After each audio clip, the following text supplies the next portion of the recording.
That's right. Still been crickets. Still not quite responding right. It's going to take all that non-response to watch this thing come on us. And as we see this week, it gets worse. Unexpectedly. Or maybe not so. I guess it depends on what you're aware of. I wasn't even going to touch this first story.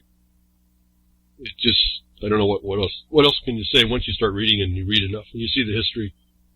What do you say about it? But then the problem is fear-based, trauma-based type of programming that people respond to, and I'm noticing that. So the only reason why I'm going to really touch this subject is really to at least put out what I believe I see going on.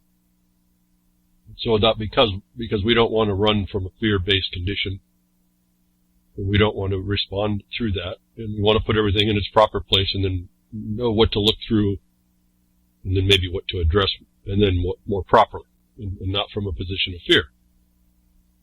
Where I go on, it's a BTW for this segment here. It's a BTW RLM 352. Those of you who want to get some links later. I want to thank Grammy Mary over there at Spreaker allowing us to post there for those of you that want to listen through Spreaker. Certainly we have the RLM. We have, I think UCY is down now. I noticed that the banners are down and the player didn't play, so I don't know if that's my browser or if UCY, Jules has pulled that down. Jules, if you are listening, you can maybe send me a DM on Twitter. Let me know what you've done there. Otherwise, you can go to UCY TV's web YouTube, and she posts the broadcast there once a week with some others, which is great. Thank you for that. SoundMind, thank you for what you do over there, and all the folks contributing. And over at SoundMinds, he puts up the links as I talk about them. I don't give it to them beforehand. They just listen. I try to read the title, and they pull it up so anybody wants to see some of the links ahead of time. I suppose you can go there.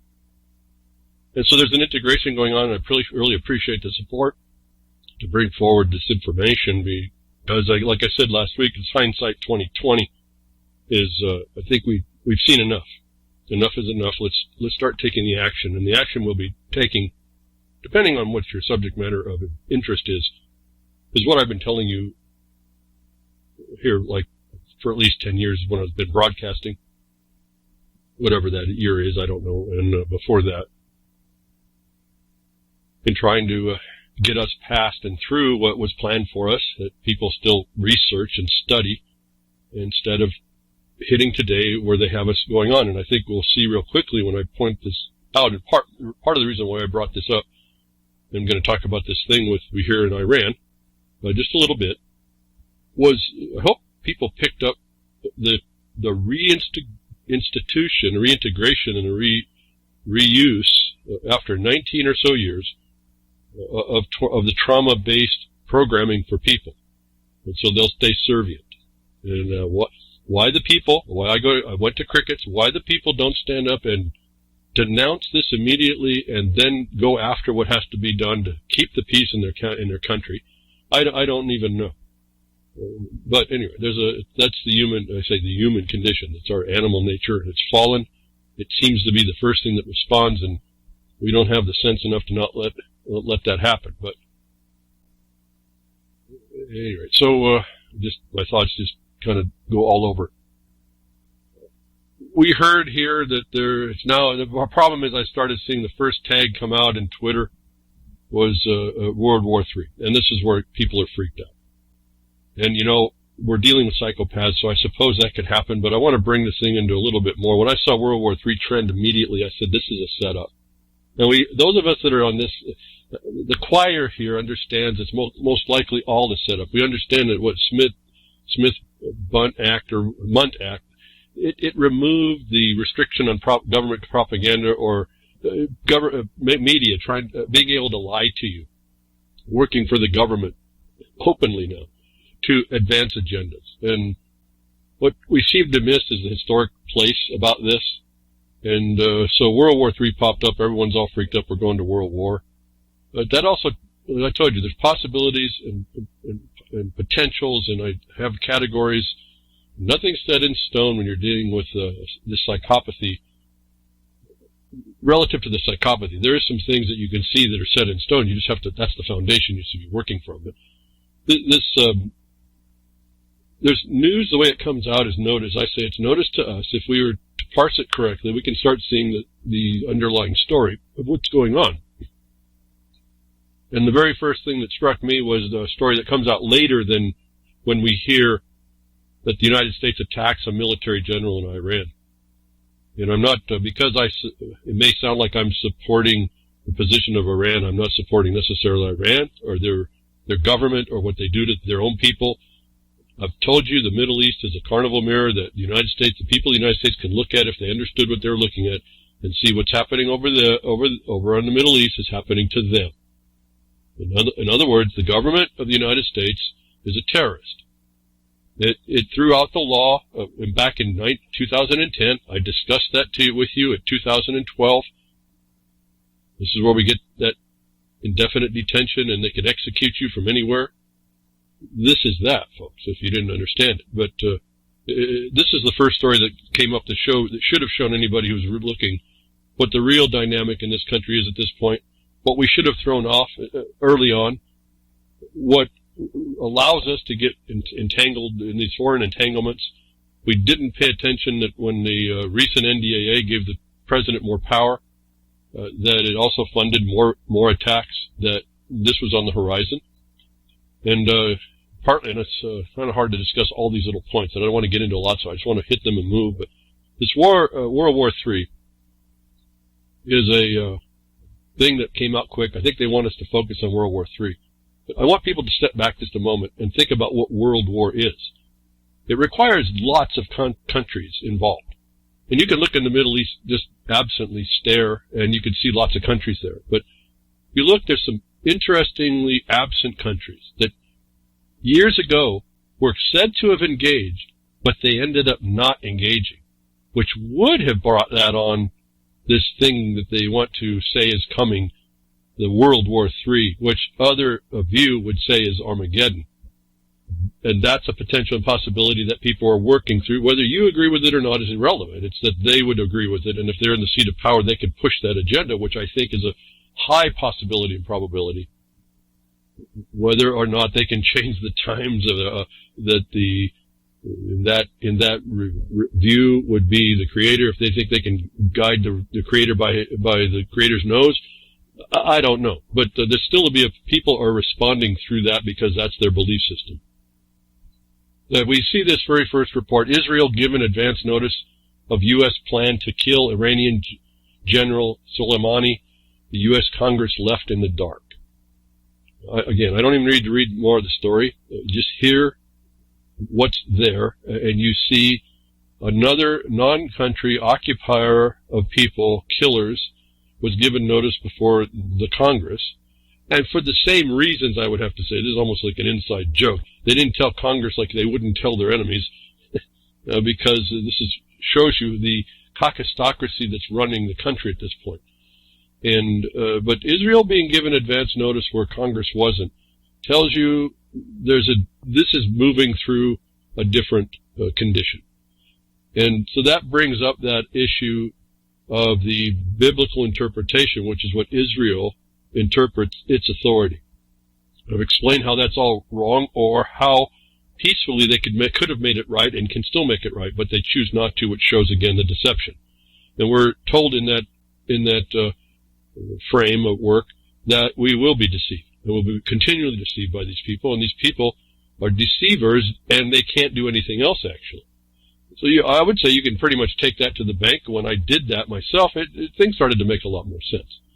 That the President of the United States gave Israel advance notice of the plan to kill an Iranian military officer and not give Congress the heads up is something that we all need to focus on in a way. I guess focus only to the point of understanding that we're looking at the tail wagging the dog here. So that, I guess, started my view on this, and again, seeing everyone talk to World War III and we're going to war. Now, I'm not going to say that World War III couldn't happen, but again, look at the players. Look at whether the world is in there. And some very important players of the world didn't show up, and they're not going to show up.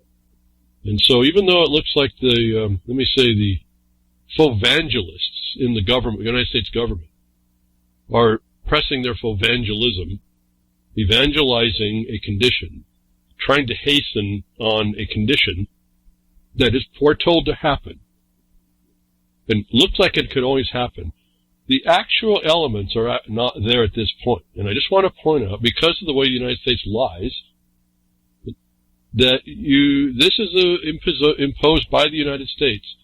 My thought is, as long as Iran doesn't overtly attack anything in the United States, and they don't have to, this can't go to world war without the United States instigating it. And as I've told you before, when you start finding the pretense of something and you start identifying under color that they're acting to go hurt people or harm titles of people or rights or property, you have before you the evidence of crime, felony. In this case, it could rise to the level of treason if you just laid the elements of the action out. That everybody that's afeared about the world war can properly respond against it, as infirm as that sounds, people responding to a government that's a psychopath. That if this has become, I told you, it's going to take the mass of people to show up. They're starting to show up against a war with Iran. That's not going to be really enough. It's the same problem I talked to you last week about doing the wrong thing in Virginia, going to sanctuary, instead of going right to the black and white, the Constitution. In 4 sections of the first part, you see exactly what you need to do. And everybody should be speaking in one voice on that, with the stated power that's in the black and white there as well. The Virginia Constitution was very interesting to me, that it literally states in black and white who the actual civil power comes when you have a failure of the government. And so I hope people listened to that or went and read some of this and saw that, because it's important to take that thought and bring it into this larger context of the United States being the terror. The war of terror is what they're waging.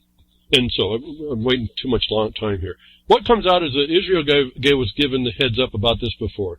They attacked this military officer, and there's lots of words stating he was a murderer and all this other stuff. We've heard this story before.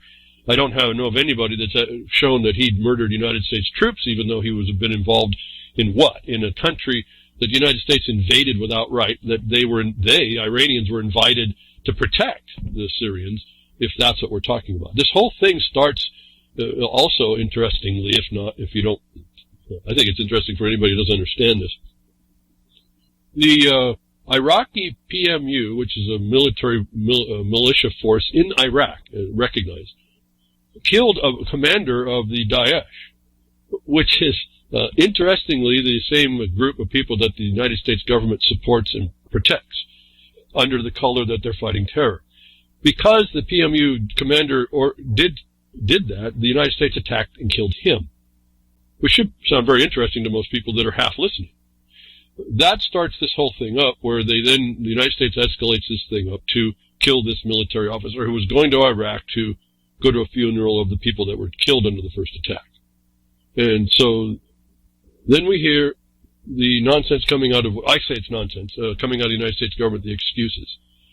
Pompeo even tweeting out, and they refer to this in this next story, that Iran's foreign minister mocks Pompeo as an arrogant clown Saturday for posting a video of Iraqis carrying flags down the street in some number, not you can only see a narrow focus in the frame, that they were celebrating the death of this military general, and Iranians in the street as well doing the same thing. But the Iraqis, I don't understand the language. I did hear the name Soleimani, but I didn't know what that was. But Pompeo's claiming that this was their celebration. In fact, this story that Iran's foreign minister mocks Pompeo as an arrogant clown was him saying that was them, the people rising up to mourn the death, and they're going to coalesce. Now, that brings up another dynamic, which I know you all don't hear me talking to myself or my monitor, but things I'm looking at and deciding on what's going to happen here. I've already kind of worked that through. Iran doesn't have to attack anybody. As long as they don't attack anybody, as long as they go smart like what Russia did to go into Syria, and they defend, and they keep that position, they can use all the people that are coalescing against the United States right now, within all the countries, in order to fight a different type of proxy war. That this doesn't go to world war. What this will be is the United States making war on Iran. People may fear it as a world war, but that's not really what's going to happen. This is just the deception, and the people are going to embrace it like they've done everything else in the last 20 years relative to the war, what's called the brand of the war on terror. It's the war of terror. The plan for all this has long since been told to us. The domino effect that they were telling us, that the plans I've been telling you is the carnival mirror of the Middle East, causing things to happen in the United States that the people are apparently oblivious to and won't respond to. Why I went to crickets is identified through a State Department official of the United States. Making that tweet was identified as being an arrogant clown by an Iranian foreign minister. Is like unprecedented discussion. And in fact, he is. And this is we've heard about clown world. We've heard the reflections of clown world in the United States and all the pictures periodically, especially around elections. This is the world we now live in. But the problem is there happens to be a government that's promoting all this. It's not law. It's not going to be law. I told you that was gone. I told you that was done when they threw out the Lieber Code in the 2010 murder memo. Remember? I talked about all of this. And so we come out and we hear that the Iran's foreign minister is explaining who this State Department gentleman is. Remember, this CIA guy. Pompeo's the CIA guy. Okay? And he made a statement at a Texas university. So I got a couple of tweets here to remind me. I posted in, based on this story of the Iranian foreign minister calling Pompeo an arrogant clown. It's way worse. These guys are psychopaths. They may be Fauxvangelists. Fauxvangelists are moving in a biblical thing forward. They think it's an acceleration of a prophecy forward. And don't underestimate, whether you believe that or not, don't underestimate that being a driver. It's to promote it, in this case, to promote Israel promotes the end time. Even though at the end, so-called Jews that we're told don't really believe it, what the evangelist is trying to get done under the color now of the United States power. This is playing. So now we have the clown world, where one Iranian foreign minister calls the Secretary of State a clown, an arrogant clown. These clowns are now wearing a patented Acme diplomat costume. It's DC. And this is proven in the tweet of Pompeo saying Iraqis dancing in the street for freedom, thankful to our General Soleimani no more. Could be further from the truth. But never forget, as I post also, you get any of these links you can see. A long time ago I said, Cockastocracy 101 at Texas A&M University, Pompeo, quote, I was a CIA director, we lied, we cheated, we stole. Now if you think it only happened when he was there, and you haven't looked at the history of Iran in the United States, you're missing a big deal. We've been at war with Iran since the Shah was kicked out in about 53. Okay? Excuse me. He was put in 53. Kicked out in about 79, I think it was. The economic harm that the United States has been putting on Iran is proof of a war. And if we're missing all this, we're missing who the belligerent here is and what the dynamic is. Just because this general was a bad dude, by any estimation, if that's true, and I mean, these people in this position, I can't believe none of them are free of all this taint anyway. Doesn't mean we go around killing all these, the United States has the power to go kill all these people around the world. And if that was the focus, why hadn't they been doing that the whole time?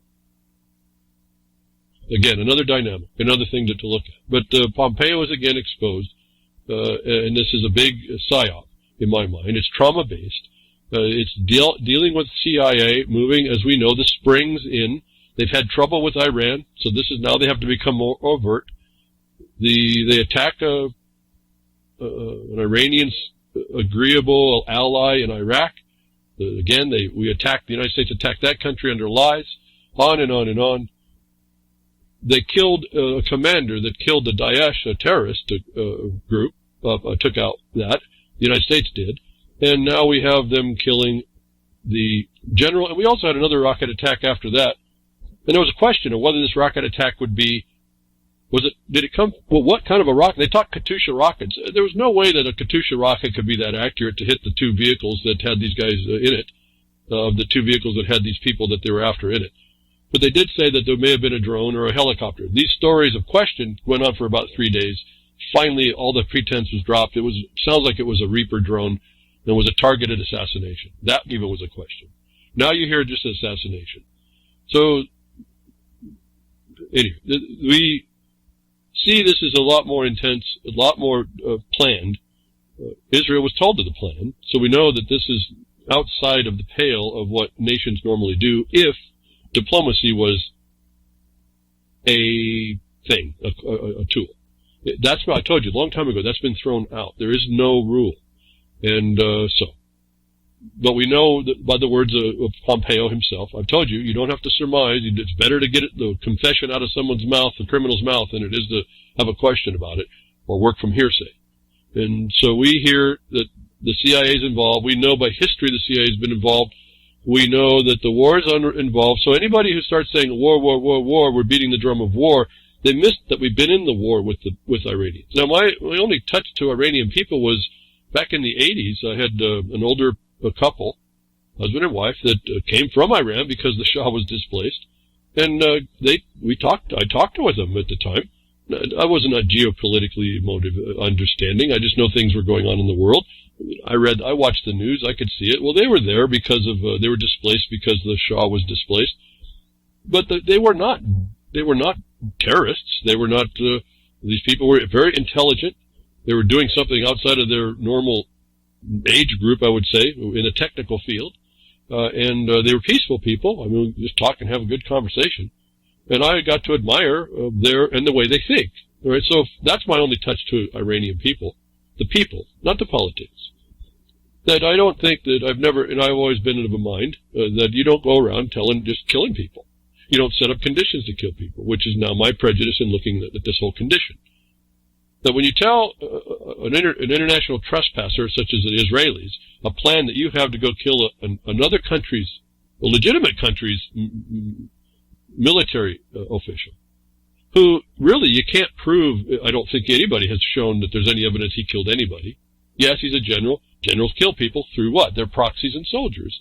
Should send us a message about the United States is setting up to do against its own people, and willing to do when we see Title 50, and willing to do when we see the murder memo now falling out. And now we get to the point, now the trauma-based situation that was instituted, I told you about, in 9/11, where they said America changed, didn't change America, but everyone believed that it did, is being reinstituted.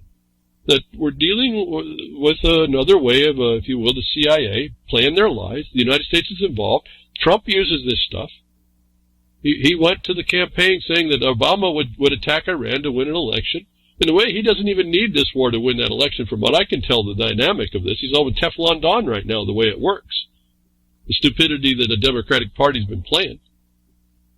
But this is not about that. This is about what? Israel. That's why the Israelis were given first up. And this is that there's another plan over that whole region relative to the Israelis. Their claim is biblical. Do not underestimate what the Protestant politics in power right now may be doing to hasten all that. The world war? I don't know. I don't think so. Interestingly, big important players are not in the Middle East to make it a world war. You do see factions, but you don't see them everybody. This is a proxy war at this point. This is not the nations coming in and fighting. Are we at war with Iran? We have been. So that's not even new. Will that create... I hear words about selective service and all that came right. That's been coming up, folks. I told you, I did the report. The women were included in all that. I said, something's coming, and you're all going to be fodder if you don't step up and decide what you need to do as a people. Like Virginia. Take your sovereign power, the Constitution says you have. Find the maladministration. As I've explained to you, you can find in the immunity clause there, you can do it to the United States government itself. And not just protest with a sign. Start imposing yourself as a sovereign people with a proper word in your mouth.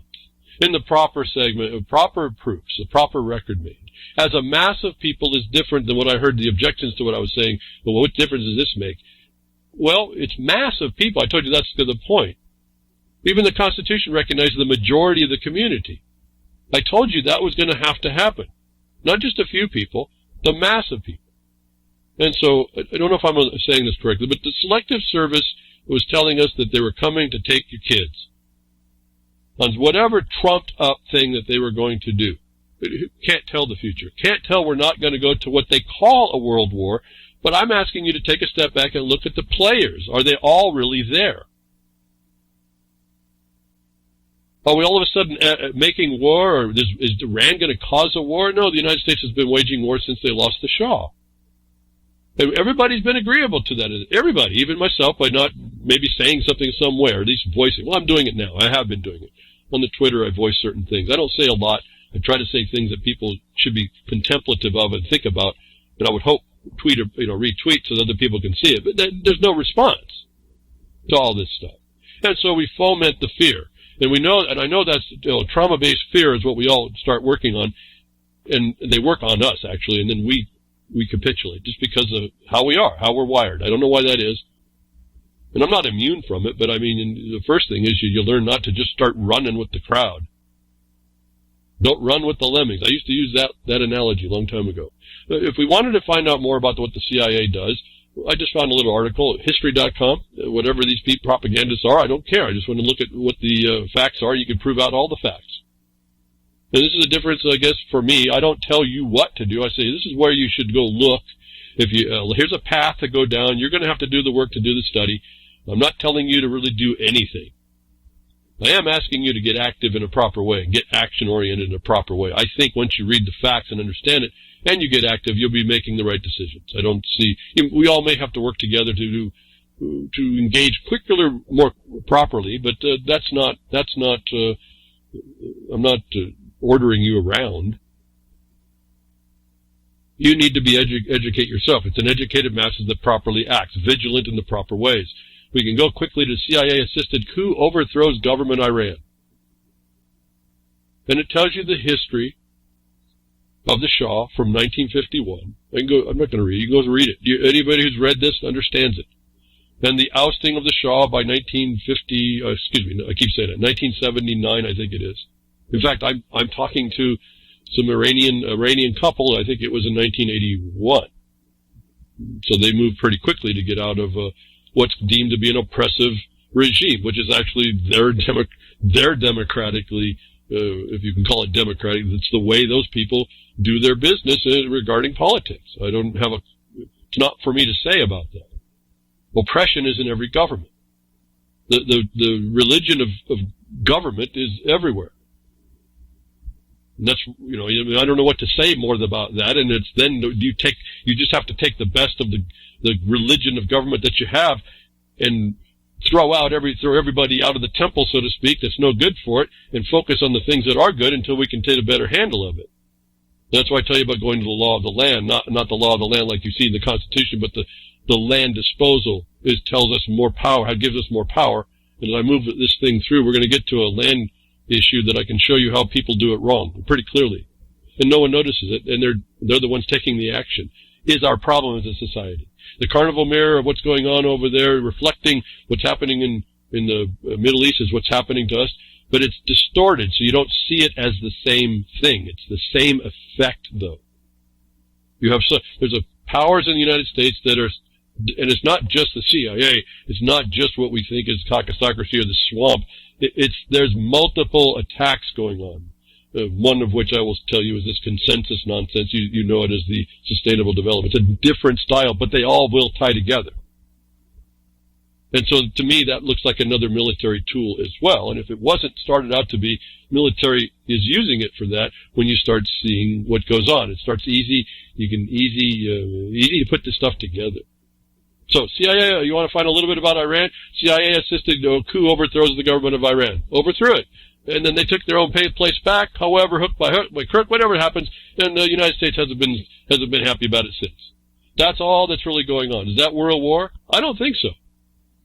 Can you be brought up to believe it's a world war so that you get your people to join up to go help die for Israel, the Israelis? Sure. Do they want this to be a world war fervor? Sure. They want you afraid. Do they want to deal with people like me and call us, what, I don't know what you call it, be disgraced by my opinion? Sure, they want that. They want everybody who is sold into the religion of government, that is actually the caucustocracy, to be able to be another voice against those of us that are saying, listen, there is a peaceful way to address that. You don't invade other people's territory. Because here's the problem. If I agreed that every nation has the right to go invade every other one, I am advocating against my own property rights. Oh, that's a big deal. You know, that a lot of countries don't have that. And so I don't want to get lost there. So CIA-assisted coup overthrows government Iran. You can read about it. This has been a festering wound for the United States since we've been in there. I mean, this story goes before 50s. It's like goes back to Britain and oil and all that. And that's what happened also. There was an overthrow for the oil as well, attacking Western thing. You can read it all yourself. This is not new. It's being made new. What I find interesting is they're using the same tactics to get you to agree. And to do what? The carnival mirror of what's going on, the devastation that's going on over in the Middle East is devastation that's happening in the United States, but in a different way. And we get the words right out of their mouth, which is why I'm going to bring this up here. It's a short little 55-second video. I hope it plays right. As far as the audio. And listen very carefully. And I want you to think as they're talking about it. Let's say, de facto state of war. Mayor warns New Yorkers a new reality after Soleimani killing. A new reality. Remember when in 2001, 9/11, they said America had changed? Well, now we're living in a new reality. This comes days within that attack. This is so well orchestrated again. It's really scary that we don't figure this out. But don't take it from me. Listen to the implication of the fear of being a victim to a boogeyman within the statement here, without any proof, without any relation to reality, without any capacity other than pointing to the dereliction of the government to allow it, that turned around and turned this place, like the detortification of the United States through the deindustrialization, like the Turkey went and robbed at the beginning of the war in Syria, the attack on Syria, they robbed all their industrial infrastructure. Same thing, Carnival Mirror reflected detroitification of America, the rights degradation, the destabilization of the failure of the people to keep their rights, with our 2010 murder memo, your rights to preserve yourself against an indefinite detention or outright murder extrajudicially. Okay? All this is playing. There's no law. I told you this years ago. No law. It went extrajudicial.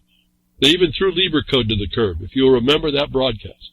But here's a statement right out of the mouth of the beast, out of New York, claiming to be the only place to be attacked. If the primary case was supposed to be New York, why did the entire United States go into a presumption that every one of you was an enemy combatant? Why did every place that someone takes a picture now become a problem? Is this trauma-based thing coming? Now they're going to tell New Yorkers, this is the capital of the world, remember, that you're a victim here. You don't have any kind of protection except by what we will help you with. Now here it is. Here's what he says. We are now potentially facing a threat that's different and greater than anything we have faced previously. As of last night, we are dealing with a different reality. And I said it last night.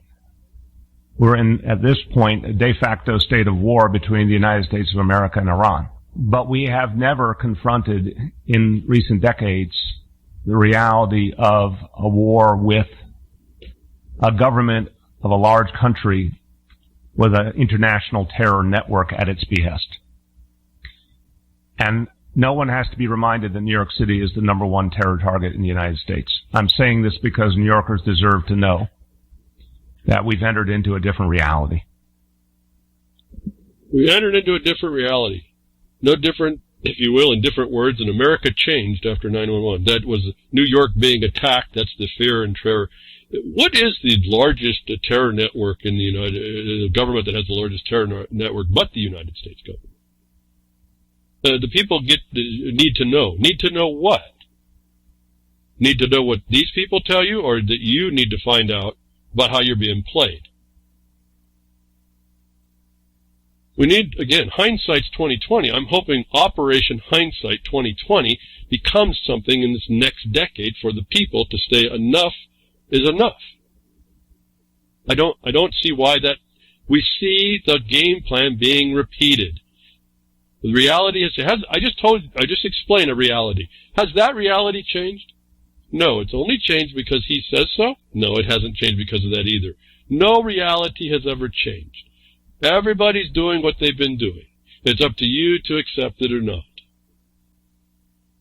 All right, so you can buy into this. You can go to fear. You can be protected by what you think your oath to your country is, or you can listen to find out that the Pompeo, the Secretary of State now, not in the CIA, but now in the ambassador of the United States, says they lie, cheat, and steal.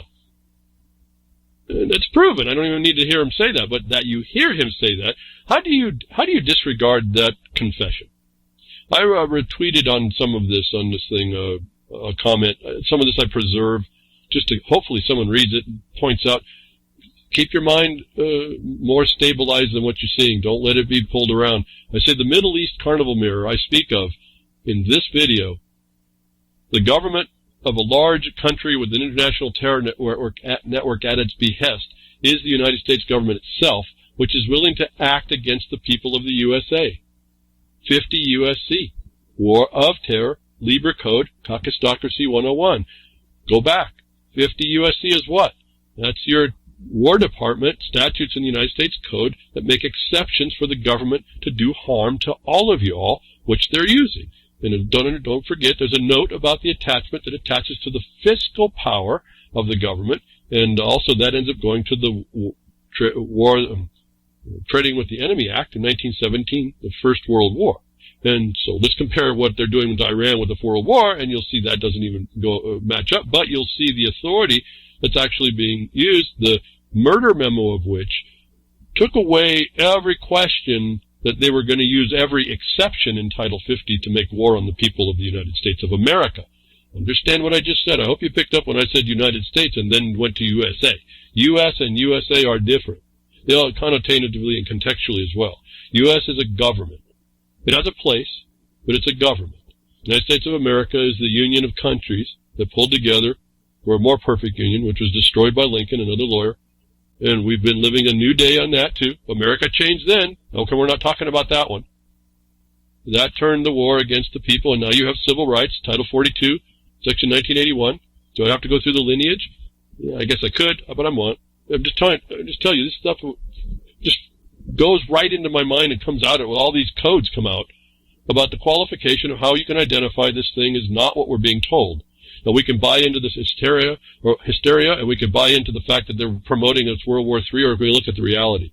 We need some major players to come into the Middle East that I don't see any reason for them to step in right now. We do see some alliances that still split the matter, but they're all coming in through proxies. Does that mean that World War III doesn't all of a sudden show up? No, because I don't have that insight. But I'm not being impressed with the statement that because Iran is who they are, that the United States says so, that we're into World War. So I think we need to start looking through that. We can look and see who the instigator is. That's the people of the United States' job to start coming back, however they can, however infirm and feeble that may sound. That's for us to do. I don't know what people don't like to hear that, but that's really what this is. So we have the history that says this is not what we're being propagandized with. I'm saying, take note of that. There are some real threats here. But it's up to the people of the United States to start cutting through the nonsense. And not like I was looking at a video about the Virginia thing again. They come through and I look at them. Talking about some old dude, the ideas of an old dude, correct as they were, but never claiming the power of what the old dude said in the current black and white. If you understand, you're looking and pointing at someone else in past and never claiming for yourself that posterity is not the same as pointing to the old dude's statement and saying that was a good idea. You have to claim that and point to the objective basis that you have as the power. And once we start doing that and start speaking more clearly on that through that power, as a mass of people now, not divided, house that divided shall not stand, right? We told all this stuff, and we give it all lip service. I mean, that's in the Bible as well, if you want to keep it in the context of Israelis getting notice first. Their standard is the Bible. The United States just helped that.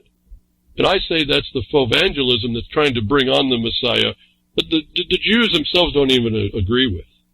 It's an interesting dynamic as well. Pretty deceitful all the way around. At any rate, I don't want to get too lost. That is a possibility. I guess I'll just close there. That even though it's dangerous what we're seeing in the world, I'm saying that danger may not be what it is. It's being used as a fear tactic to come back to home and steal more of your life and your way of life and your freedoms. And this ties back to about everything else I've ever tied in. You have the Internet of Ideas, you have 5G come in, and we need to keep track of everybody now down to every moment because it's a different reality. They don't define that reality. And they lie to you about that it's different. It wasn't different. It's all the same. And so we can believe all this stuff. Or we can start taking, reinstituting our power and acting more direct. And I guess I don't know what more to say. This can go wild. I don't think it goes the way we're being propagandized to. And so I wanted to, I guess, all this time I just want to be on the record to tell you, calm down, step back, look at the facts, point out the real wrongdoers. And don't let them point to someone else's wrongdoing when they're the ones doing the wrongdoing. And then don't integrate yourself with a problem that's not yours, and unless it has an extension that can affect you, that's not really a political stalking horse. At some point, there's just only so much that people can do in nations. That's partly how this place has been wired and divided. But to come inside a place like the United States, which I can see is pretty powerful within in the sense of the people being powerful, and having, even in this late date, an objective basis to point to find that out for us, and we don't exercise that, is really shame on us. So anyway, we could go with the propaganda. We can believe people like Pompeo. We can disregard the past. We can continue the revolution by allowing the wheel of history to come around. But we can break that, as I've said, break the wheel of revolution. Don't let it come around like that. Stop it, break it, and then go down with the more fundamental principles that we actually need. That really was what helped us. Lying doesn't help us. Cheating doesn't help us. Stealing doesn't help us. Invading other people's lands doesn't help us. It certainly doesn't help us when someone like myself looks and says, well, as it reflects back to us, that's a contorted view of what they're doing to us. Because this official, who's a politician, says the reality changes, did it? Or are you just going to buy into it? That's public buy-in. That's consensus. That's not reality. You've just bought into the sustainable development nonsense. You've bought into what people that are controlling you by the nose want you to be. And so I think, we have a lot more responsibility in all this. If all that we can do right now is talk about it, it's going to continue. If we can take there's people out there, I saw the pictures, if they're true, if you even think about it, if they're true, they're signboards, is essentially, I told you, signboarding. I've done it. We did it for years.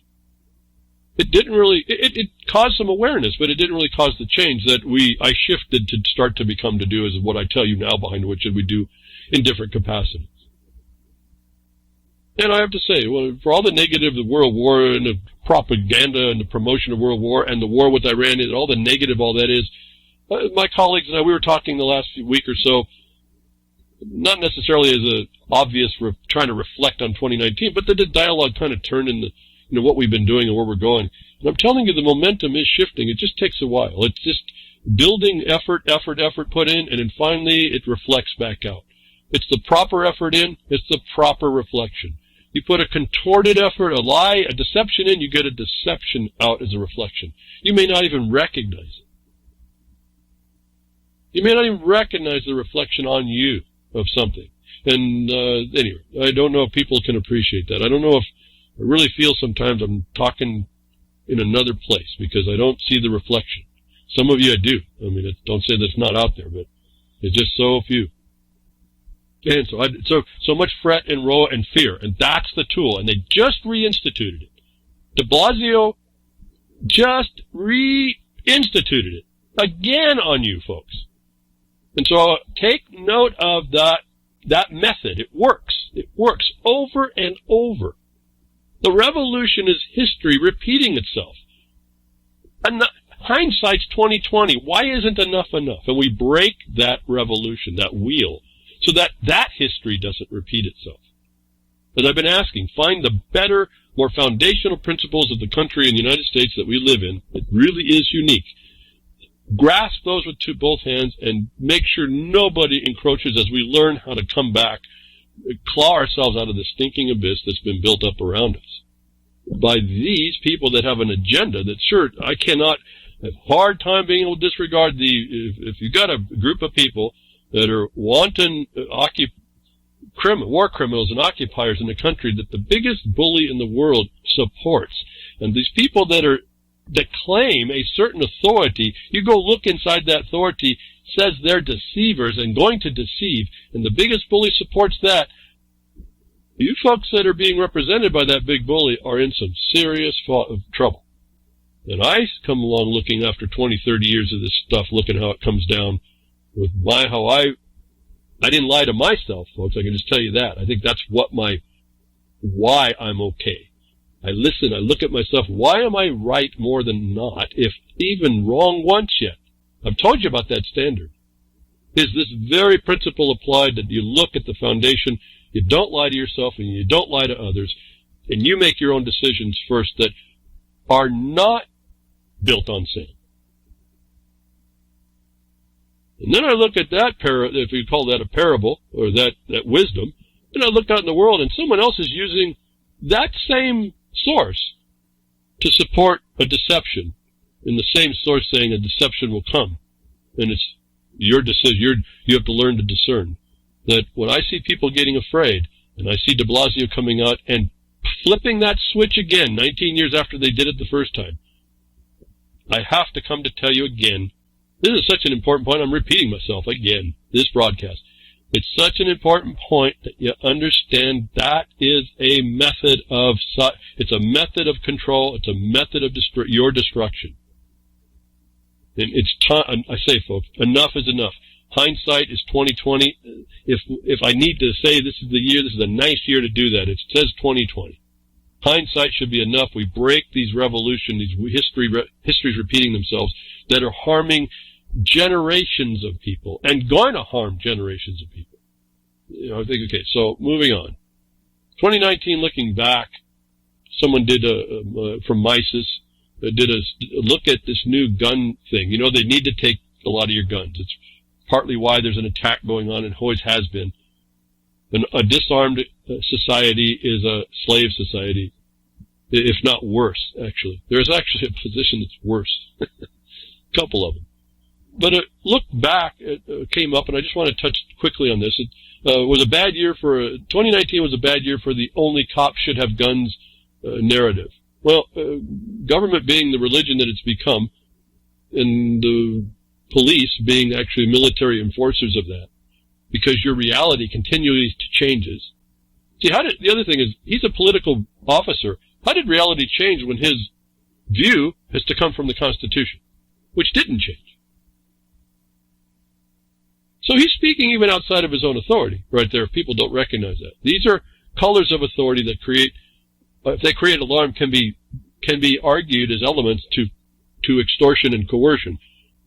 Malfeasance in office, whether by omission or commission, that become maladministration, if I wanted to use the Virginia Constitution standard for the majority of the community to respond in their independent right as sovereign power. We all have these things if we would just step up into them. That it was looked at, the only cops have guns narrative is being blown out. They reference this thing, this West Freeway Church of Christ in Texas shooting. I'm not going to talk, again, too much on this more. I guess, to me, it's self-evident what this thing should be. Everyone that's capable should have a should carry concealed. We shouldn't have the government telling you it's okay when you have an inherent power to carry an arm to defend yourself and your community itself. And yet we tolerate this nonsense as well. So that's my position. Y'all should be able to so-called concealed carry, but without that commercial permit. Where do I get that? Well, the permit in every state is defined as a permission to do a commercial trade, occupation, or profession. Go read your own statutes. It's right there in the black and white. I don't have to make this stuff up. You might have to. I don't. So that's what the permit is about. Why is your right to bear arms conditioned to a commercial license when it's an inherent power? How do I know that? The Virginia Constitution says so. If I didn't have any other constitution in the world to tell me, and I didn't have a scruple one about my antecedent rights, I'm being told by the Constitution, boy, I should move to Virginia, because it says it right there.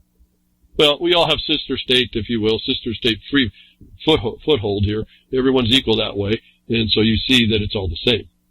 But there was a discussion here, I'd like to offer the link, that the only cops should have guns narratives is being destroyed. I want to use this story, you can read, you can see all the rationale behind it. I want to use it as the Operation Hindsight 2020 action plan to see, you can take this list of the balance of how gun control doesn't work and all the reasons that private people saved themselves, if you will, when cops couldn't get there, and that this assertion that there should be only one, the government officials should have the guns, is clearly contrary to your inherent power. You don't need a constitution, actually, to discuss this. That until we stop the line right there and don't allow these people to have an opinion against it, it's going to be continuing. I told you, don't argue with the lunatic. You have to not go into the alternative. You have to base your system on a foundation and then challenge their title to say anything about it. One thing I did want to mention about this West Freeway Church of Christ shooting. Someone walked into a church over some time and took out a shotgun and killed 2 people. A third gentleman shot, who was a security officer, killed the guy. There's been lots of twisting about that, but I want to point out something that's not maybe so obvious. I did tweet about this, although I won't have a link for it. You can check my feed if you can find it. I can't find some of the stuff I do, so I don't even know where to get it. But at any rate, I want you to notice that the guns are also not a guarantee. They're just a tool.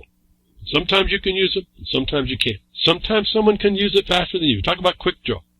Could talk about the West. It still is. The criminal who had a burden of not murdering anybody went and murdered people. So that's the other side, the gun control activists' problem. Though there was a law that prohibited that, and it didn't stop it. We need a more immediate response. But I want to point out something in the video that you can find. I didn't get a link to that, but you can find it. Notice that the whole thing only took 6 seconds to resolve. And yet, within about 3 seconds, 2 people die. Or 4 seconds. Within 3 seconds, somebody who has a gun dies. And he does a couple things that we can take an object lesson from. That in 3 seconds, you can have a gun and it not be sufficient and or effective. There's a whole lot behind this gun thing that I think gets lost. For those of us that believe we have the right to self-defense, and it's not a belief, it's the inherent power, we use it, or best we can, we exercise what we can.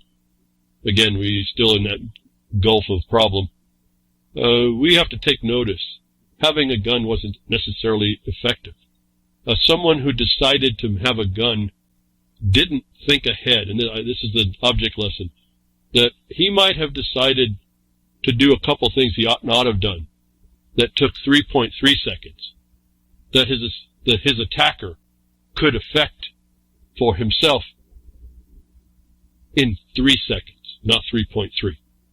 And what I want to point out here is the gentleman was sitting down, and he has a gun in his waistband behind him in his belt.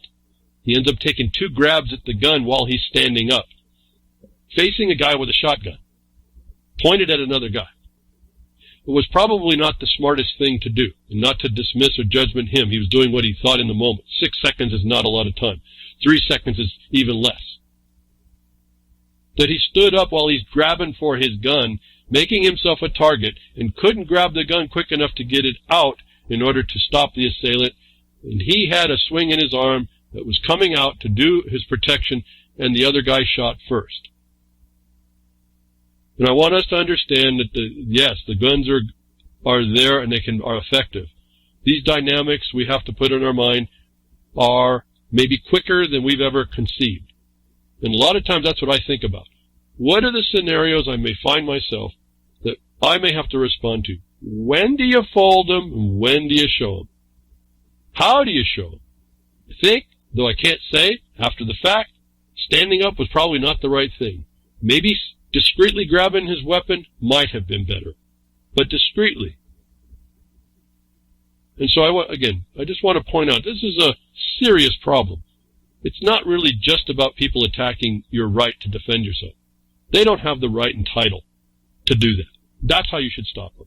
But more importantly, when this stuff is coming down and it's promoted in the government, by the government to happen, and we know the FBI foments this stuff. We don't even know this was not a setup that way.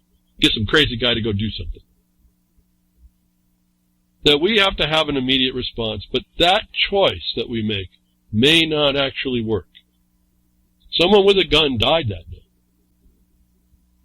And so, I don't want to rest in peace. That was a terrible thing to have to face. But I think we need to really look at this. Given the government has set this up by their dereliction, we now live in a land of terror. And now de Blasio says the reality has changed. I'm not sure why all who say you have a Second Amendment right, which actually should be the right of your Constitution in your state, like I pointed out, Section 13 of Virginia. Not the Second Amendment. That's the federal. If you're a federal citizen, that's what your right is there. Now through the 14th, which you have to mention. But your right is inherent. It's inside before the government gets started.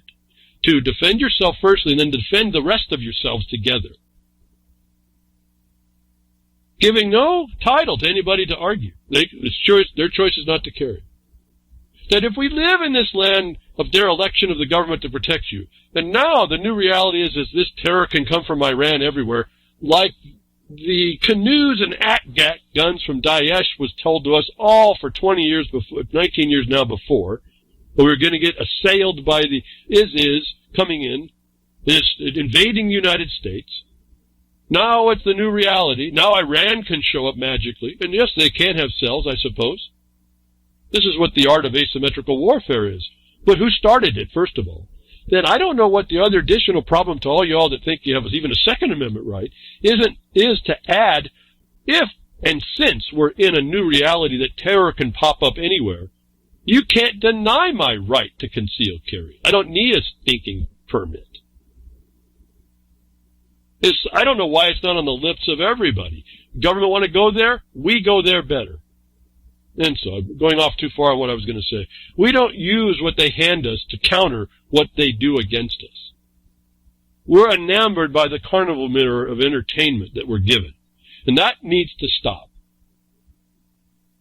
That history revolution needs to stop. We need to break that. And so, a little bit off the point about this, but remember, somebody with a gun died in that thing. Someone with a gun stopped the crime immediately. 6 seconds. Long before police, the military of the government, would come there to do who knows what.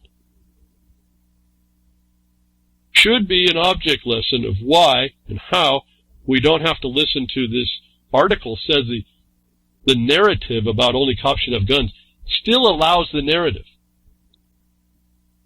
Even though they lay out a nice theory, if you will, logic, if you will, facts, for sure, of how you can bring out and make an argument, I'm saying stop the argument. You have an inherent power, each of you. Whether you exercise that is not up to me or the government or anybody to decide. It's not up to anyone to decide. And therefore, no one has the right to make the question and divest you of your right and your property in the gun and the right to have and to keep and bear, just like even the Virginia Constitution says, and to acquire, which it says. And I'm not talking Virginia. I'm talking all y'all that understand, that listen, that understand we have a private right ahead of the government, before the government, antecedent the government. That no one has the title to assert a title to take away or hand to someone else your inherent power. This article says that there is a narrative of some people that have no right, unwarranted, to try and hand the right to some other group of people called cops. Is a felony if you would listen to what I'm saying for you. I get a little bit irritated here. It's such a simple elemental black and white copy and paste condition. We don't have to allow the narrative. It's absolutely ridiculous. It's like every other consensus narrative I say. I've told you about and how to defeat it. And so I'm going to move on because it's not going to maybe get me any further. You have to stand up and not allow a challenge to things that are inherent to you. Demand their title to say so. Demand their power through that unwarranted title to transfer to someone else the right or take yours away. Why is that so hard for us to figure out? We do that method. There's a couple more you can throw in if you want. But for my broadcast time with you, 3 points would be sufficient to give you the power. Every one of you. And I can lay that out and literally speak it in 20 seconds when I'm focused on the point. Every one of you can. As I've told you, let me give you 3 minutes at a commission meeting. Boy, you can destroy them in 3 minutes if you know. Don't talk about old dudes' ideas and actually attach the thing that's already black and white to you and say that they didn't have the right to, by omission or commission, to take away or hand it to someone else. You caught them in felony. Well, I just did that, not even 12 seconds, I guess. Did anybody have a stopwatch there? Yeah. Okay, so you added a couple more elements. You get yourself to 20 seconds, and you've nailed them in 20 seconds, but you have 3 more minutes. You have 2 minutes and 40 seconds to keep nailing them with. I hear the inspiration of what people are inspired by. I hear the old dudes that give us the incentive to say that it's there. I don't hear anybody claiming it. I don't hear anybody stopping someone who wants to bring a bad argument up front, say that's not even right. You have to make the argument and have the better information to shut it all down. Now, that takes a little more work, I suppose. You have to understand and know something more than what you think you know. And maybe that sounds like I'm arrogant again, but no, I know that just from practice. And that kind of brings me on to this next story. I'll move on here. What upstanding citizens believe versus what crazy conspiracy theorists believe. And this is written by Caitlin Johnstone. You go through and read it. She's always making some sense. I also notice she has a twist to her that I don't agree with, but that's okay. I have no problem with people to have their opinion. She's vocal about what she sees. She's not wrong at the moment that she's trying to make a distinction between what people who buy into the government religion, and she starts out every sentence, crazy, stupid conspiracy theorists believe the mature worldview requires skepticism toward power. Smart, upstanding citizens believe the government is your friend and the media are its helpers. She writes her whole article based on this duality, the crazy, stupid conspiracy theorist believes versus the smart, upstanding citizen believe. Well, there's a lot of connotations I tell you about what smart is anymore. Smart ain't too intelligent. Not that point. She goes on and says a whole lot of stuff, and I got done reading that. Intelligent as it sounds, and I'm noticing something about that. This goes back to knowledge is not power. Applied knowledge can be powerful and usually is powerful, especially when it's applied. Knowledge is applied properly. What I've been telling you behind the woodshed, the lessons I hope you would pick up to go bring someone else behind your own woodshed to get worked out. My response to this article on the title, which tried to pose the so-called upstanding citizens' beliefs versus what they would consider as a crazy conspiracy theorist belief, is that I wanted to make the continuous point that smart people are not too intelligent. I threw in this hashtag spy crickets. Again, we're talking about being their own destruction and being in action to it, their own spy, if you will. It's hard to, this is a hard analogy, but you're not responsive, and you will give intelligence that's not proper, like you are a spy in your own country, and still not respond. And yet, here these are the people that think they're upstanding citizens that she calls. But I also found, as I read through, smart may not be too intelligent, but on the other hand, I see no more clearly being crazy, stupid conspiracy theorists doesn't cure apathy or improper action. To me, this story became one of someone who is intelligent and will tell us the dynamic, but won't tell us anything on taking action. But how you divide the people out, and that you divide them out is a problem, but that you just you support one position of a divided condition does not cure that condition and does not address the problems that she would list that are intelligently proposed by those so-called conspiracy theorists. Nothing that a so-called conspiracy theorist believes means anything, because the conspiracy theorist continues that believe that as an information sponge they can sit and receive this information to be so intelligent because they know. And in fact, that's a false premise. Because you know of a thing doesn't solve a thing. And so I found that her, and this is the problem I see with these politically minded people that write things, and you try to stand on one side or the other, or protect the side that you might be on because you've been harmed. It allows the other side the argument that isn't valid. Similarly, as I said before, why do you allow anybody to challenge a gun right that's inherent to you? Any official that does that brings themselves into felonies. Why don't you speak that way? It's not that I told you, I just did it. If you go back here a few minutes, within 20 seconds I laid out a very quick scenario that yes, you'd have to go back in your statutes of your state. Yes, you'd have to go find out what the penal code says for extortion and coercion. Well, again, remember, extortion is of the property itself, and coercion is of the right. A lot of people miss that little thing, but they're different, and so but they pertain to things. They're pertinent each other. Together they can be said it's felony of conversion. Why don't we speak this way in front of the face of a so-called authority? Everybody else that's just an opinion has no title and power. You just shut them down there. Why do we get in an argument? And so the same thing here. You can divide the people between the conspiracy theorists and smart citizens, or because you're a conspiracy theorist, as the smart citizen said, but you feed into that false argument, and you never approach and solve the underlying things you actually believe or know to exist. And so I just wanted to, smart lady, I'm sure, but we don't get to the action phase, and we really have to right now. If you didn't think all of a sudden New Year's is a new war, and you all think it's a new war and going to World War III, something that's been going on for decades and decades, and all of a sudden now it's of interest, you're missing it. You're missing it. And you've been probably likely ineffectual other places, but that's, then I sound like I'm judging you, and I'm not really judging you. It's just a fact. It's just a statement of fact. And so we move on now. I'm going to move on to how we understand things and why it's important to not just know a thing, but properly do something.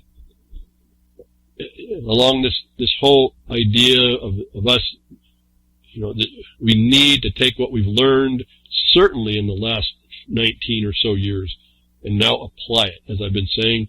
And I say as I've been saying because there's a way that you can do it. You just continue the argument. You allow the other side to have an argument instead of shutting it all down and getting to the core of what is really supposed to happen.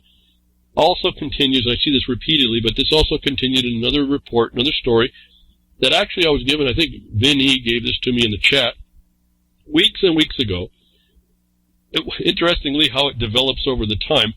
I get it back from a colleague of mine in a conversation that I still haven't figured out is exactly the same, but it brought up another problem relative to those of us in the United States not understanding our own property rights, not doing the right thing, and those that have no right can take us out. They can take away what we own, and it all looks official. And it's so subtle, yet it's so obvious. Now, it's not obvious to those that haven't seen it, because they're doing the wrong thing.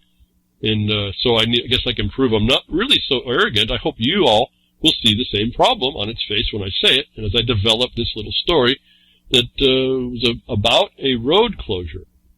We're talking about our rights and properly responding, not just talking, I have a right and this and that, but no, actually understanding what it is, understanding the terrain, the battlefield that's been created likely, and or who the players are, and really what you need to what you need to do versus what you're told to do, and how to discern what that isn't what you need to do, notwithstanding the authority that tells you that. And so this is an object lesson for me to look at this thing. Like I said, I may have gotten this back through this very thing. This road close, this gate. It's a gate decision that was made. it really affects everybody as far as understanding about your property rights, your right of ingress and egress. I can bring up the patent issue like I keep telling you about. It's how to maintain your territory so that there's not an invasion coming from foreigners that have no right. The carnival mirror of the Middle East is real, folks, whether you can quite grasp what I've been saying. It reflects us as a society in a distorted way, what's going on in the Middle East. And it's actually just, if I will, I can take the mirror away until you see that. I can take the mirror away. It is all peoples being controlled by foreign powers and not asserting their own power or not able. And that's the shame about the people of the United States. At least in print and by mass, we have something that peoples around the world may not have. And I say that in an extent where we would rely as the mass on the black and white, where if you look at the French, which is admirable, and not admiralty, but admirable, they've gone a year, admirably, and they still are rioting. There's no real change. Now, whether or not the French have a different mechanism they could start utilizing as well, I don't know. I haven't studied that. But you see that protesting can go for a long time and it really doesn't do much. And that's where we all look and say, well, see, it doesn't get you anywhere. And I've been saying, yeah, that one does some things. It's impressive, but it's not getting the outcome, if I can use that term. It's not getting it's not bringing peace, is it? It's a continued battle. And those that are in the final seat of decision have the control. And those you give the final seat of decision have the control. And if you give a criminal the decision, what do you think an outcome would be? You'd certainly think it was going to be in favor of the criminal, don't you? So this is not, I'm not talking here outlandish thoughts in legal and lawful terms. I'm talking some common sense here. That's missed by everybody in this Ravalli Commission story. Ravalli Commission delays Hughes Creek Gate decision. I think was the link that Vinny gave me weeks and weeks ago. And I wasn't interested. I can't get involved with all this stuff. It's just too much to keep up with. It just overwhelms me. But it comes back around in my discussion because someone called my colleague from Montana. I think this is in Montana. Telling me the scenario, and I said, wait, that just sounds like a link that someone just sent me to look at. And my view on this was in the story, and this is, I think it was on the chat room at RLM, was that the discussion, or the title used to be about there was a heated discussion over a road closure. And I responded just out of the chat as you do it. If it's a heated discussion over a road, something's wrong. Something went wrong, something started wrong, or somebody did something wrong. Because this road disposal is not a heated discussion. It's really cut and dry. You either have title or you don't. You follow the hierarchy of the law of the land or you don't. You either have authority to decide things or you don't. You can either assert a claim or you can't. This is not... There are questions of the real issues, but for the most part, the roads are pretty straightforward. Then I looked at that and said, well, this shouldn't be heated. Someone's done a problem.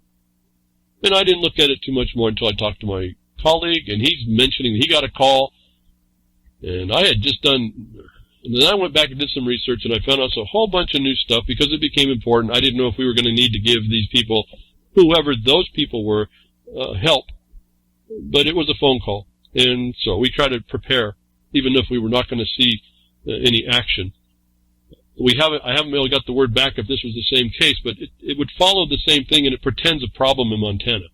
That if there are two different programs, that are two different road closure programs for the rights of private property owners relative to the county trying to claim easement over your land, or ingress and egress rights as a county road over your land, you need to pay attention.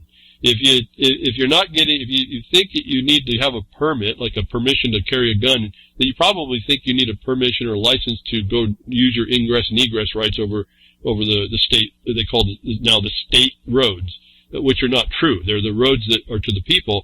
They're under county, typically they're under county oversight, but not control in the way that we would be able to preclude anybody.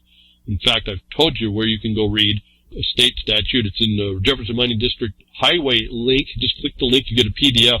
Read down to where the statutes of Oregon will tell you that the county has no power more than to oversight the disposition, the continuing disposition by due process. So there's no power in anything to take away the rights, because later on it says you cannot interfere with the rights of the people that accepted the grant of the United States. And now we're back to our grant of 1866. Some people call it the RS 2477. We're not doing that today. That's been resolved in this case because of a couple things that the property owners did to themselves. Ravalli Commission delays Hughes Creek Gate decision.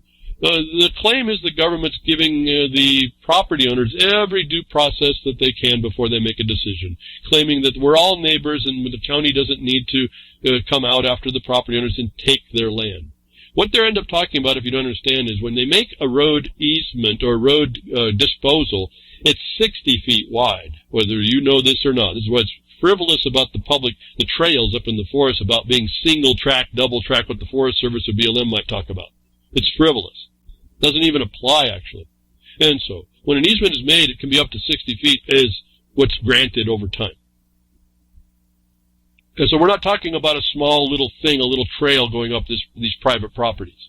So the decision, this one article goes through and talks and reports that this is a mining claim plats, that the common owners from which essentially make an easement of private use for themselves to use the land between to main access from the main road, which the county comes in at some point, maybe like 30 years ago, and claims as a public road or a county road. Now, you got to be careful on the county and public road designation. Public road is one that goes all the way to the terminus. The county road in some states has been redefined for clarity to say it's only the road that the county manages. So I'm not going to get into that, just to let you know you have to pull all this stuff in when you're looking at this. Here's a property owner trying to defend themselves to keep the gate they put up that is adjacent to or touching an existing county road called Hughes Creek, I think. The property owners are attacked to remove the gate. And so this story is convoluted to start with. I see that it's heated. I say, well, if it's heated, there's a mistake. Let's start looking for the mistake. And they say there was a 5-hour-long sometimes heated meeting Friday. Tells me that there's some problem. Because this is supposed to be a factual, if this was a road question on a county road, this would be a factual determination. My problem with that is with the county road, it shouldn't be a question. When you bring in the concepting that a private property owners are trying to protect themselves by a gate they've put up and the county hasn't taken it down, which you read the story, it says the county knows they could have done. And I've told you that's how we've gotten rid of Forest Service gates that are improper. We told the county just go up and take them down. And the road department writes a letter and says if you don't have this down by X amount of days, we're coming and taking it down and then billing you. They have that power. It talks about that power, but they haven't exercised it. My suspicions are starting to raise this whole time. If it's a private property owners that have a gate and the county hasn't taken it down due to a known right, we have a serious problem. And the people that are trying to defend their rights may not know what those remedies might be, and the county's taking advantage. Well, you read through the story, you see there's a county attorney or some attorney involved who attempts to confine this hearing when the suggestion of new evidence was supposed to be put forward. And I then say, well, under what kind of a cause? Why are they before the county if the county road is a question?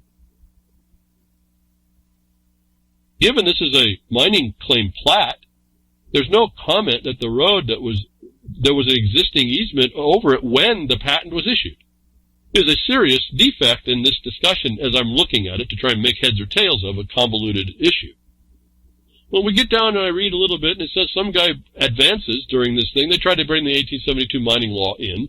That's all fine, but it's irrelevant at the point of the patent. The patent will have what the limitations are for every property owner. It will have the road that is there. And if there's no road, then we have a problem, Houston, and everywhere else. That someone brings up the idea that there's documents that came out of Washington, D.C. that would say that there's no road there at all. Then I start to get a better idea what's going on. We have a real problem. Someone's advancing a cause or been told to do something, and they're not doing their right property rights. The county isn't correcting it, and the attorneys aren't fixing it. So that's one of the story links you can get, and I think it's important to go through how convoluted something can get, but how you have to keep focused on the real thing. Don't go by the fear, the emotion. Don't be persuaded even by lots of people say, take them as a list of things, of facts, that are either relevant or irrelevant. The irrelevance you just take out, you put the relevance one in place, and you always start from the beginning. And when someone makes a claim for a private property, they have to show title first. I'm still trying to figure out what kind of an action is this thing that the county's even deciding where a gate is still across the road. And so I find another link based on this. Again, I don't have any guidance. It says, use Creek Road facts, written by a guest opinion who goes through and explains more and more. And we could go through, and it tells about a Supreme Court case that went on, and he explains that someone who's offering an opinion as a fact before the commission that's making a decision on whether or not this gate comes down, if it's a county road, makes a misstatement of facts. This article corrects the record. He explains that this case has already gone to the Montana Supreme Court, and they claim that there was no jurisdiction in the judges to decide. He also suggests, there was a suggestion by a judge on that what the parties were supposed to do. And so this has got really, really convoluted as far as I'm still looking for what starts this thing, right? Where's the beginning action? Why are we doing that, folks? Because your first integration is, does the power that's claiming the right have the power? Or is it just lying? And I'm telling you, you're looking for that, because if they do a color of authority and they don't, and it's unwarranted what they're doing, and they are professing the power to hand that right or power or property to someone else or themselves, or not at all, those are felonies. So I'm looking for the propriety here of the due process of the claimants. I would give the property owners the right to have an action, but is it the proper thing that they're doing? I haven't still found that. They're in all these stories. Nobody talks about this stuff, even though there's a technical discussion on what's going on to the Supreme Court. You have to understand that's a lot of time and expense on the property owners that were supposed to be in peace over their land. And my thought is, if this is a county road, that should be settled in the record already. This shouldn't have taken no time at all. That the county has forbeared to do that, that's a different question now. And they know to do that. And then I see that the attorneys involved, and I don't trust those guys at all, because of my experience with most of them, and all of them in the public lands and land law, none of which go to any continuing education classes within the Bar Association. Go study that for yourself. You find out they have no training. All of which argue from the governmental side or an administrative imposition on a property owner that's supposed to be at peace in his property and not disturbed. And so I'm already working with my own prejudice, if you will, to look at this and say we still have the problem. This has already been to the Supreme Court. It isn't what they said. They were saying that the authorities that made decisions had no authority. Now you know why I do it. If I didn't know before, I know to go look at who has authority. And I've also told you who has authority if it was a disposed land, haven't I? You find that in that highway document on the Jefferson Mining District. Click the link, it goes to a PDF. If it's disposed, it's also explained how it disposed. But we also know there's a patent. So I'm going to return now over to another link. I think that one of these people even had a map. It's a little bitty section on what looks to be a forest area. I don't even know, folks. I'm not there. Just looking at, trying to orient myself. They're blocking a part of a road that goes into the forest land. And then I read this story from somebody who apparently wants ingress on that road, writing their report of what happened, and it was helpful. It also makes evidence that all of the government agencies are committing felony to do what they were doing. From the way I'm telling you, you can look at this, which is pretty interesting. Those that are telling you that they're there to do the public good are actually they're telling you that they're also committing crime when you frame it more correctly. Now you have to also understand the federal government was involved to try to open this county road up, saying that they needed access to the forest area behind it, making their claim that they had a right to that, with agencies that everywhere else, when it's only in the public land, would obliterate that road, was another problem for me. And so these facts, in my mind, I'm trying to make heads and tails of this, are building, as I'm telling you, and other things. But I'm trying to focus this down for a discussion to show you that the players didn't have title, unless it was a county road. And why was that gate still there? But if they weren't having a right, they're all committing felony to continue. They omitted to say the right thing and committed to say the wrong thing. And this stakeholder that they call themselves, someone who wants that, some of these people that will want this, that don't have title, are making the report, that they say here, we finally get through, I'm trying to still make it into what action is this thing? What instituted the county to do this? Because if I'm looking at it, why, folks? If I'm looking at it as a private property that was from a mining claim, there's been no mention that the patent set a road, and the property owner has a gate across it, that someone might be lying about the existence of that public road. And this is a private thing. And we hear that there was a contract made between the property owners for their own use. That the patent should have said there was a road there before. And if not, there would have been dedications by the private property owner in the record showing that they had dedicated that land for the purpose of a county road. None of which made the discussion. I'm listening for all of it, don't see any of it. Again, parsing through what is and what isn't and trying to figure out, well, what's the story here? Well, we get it from these people that are really interlopers on this. They explain that the federal government's there to claim all the need of that road. And no one stops to think, maybe they don't have the right to say that. Why? That becomes the question in my mind. Why are these people even doing this? This is not an action for a property owner protecting their land. And this report says it. And listen very carefully. And I want you to think about what I say when I say this next sentence or so. Qualify this sentence. If I'm a private property owner, have denied that there's a county road, why would I file the form, the petition that I hear in this report, which I accept as fact? On January 25th, 2017, you understand it's going on 2 years now this thing's been going on, the Ravalli County Commission voted to reject a landowner petition to abandon a portion of Hughes Creek County Road.